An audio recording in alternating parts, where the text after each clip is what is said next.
Les Arabes et les Noirs sont 20 fois plus contrôlés par la police que les Blancs. Alors que les Blancs déclarent plus majoritairement consommer et avoir de la drogue sur eux. Il arrive même parfois que la police sort elle-même un sachet pour faire accuser un innocent.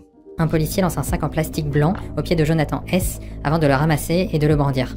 Et la police se concentre davantage sur les dealers de rue, c'est-à-dire les personnes les plus pauvres et qui vivent majoritairement en cité.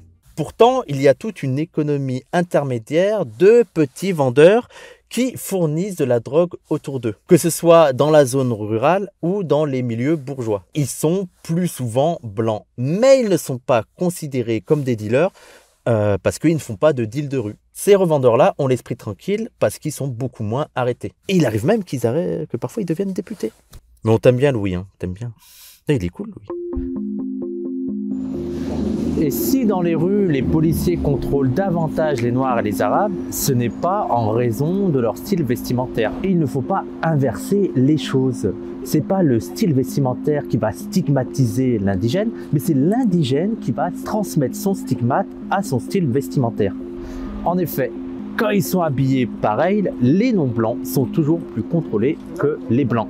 Mais pourquoi les casquettes et les joggings produisent beaucoup plus de contrôle de la part de la police que, je ne sais pas, les tatouages et les piercings? En fait, les contrôles policiers sur la base du style vestimentaire est aussi lié à la catégorisation raciale produite par la police. Enfin, les contrôles policiers se font beaucoup plus dans les quartiers populaires, dans les quartiers, nous, qu'on dit d'immigration, où il y a davantage de non-blancs. Et donc, même sans discrimination, les policiers vont avoir tendance à plus contrôler les non-blancs que les blancs.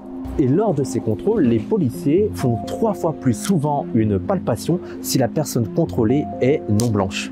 Et si elle est noire, les policiers font 4 fois plus souvent une palpation.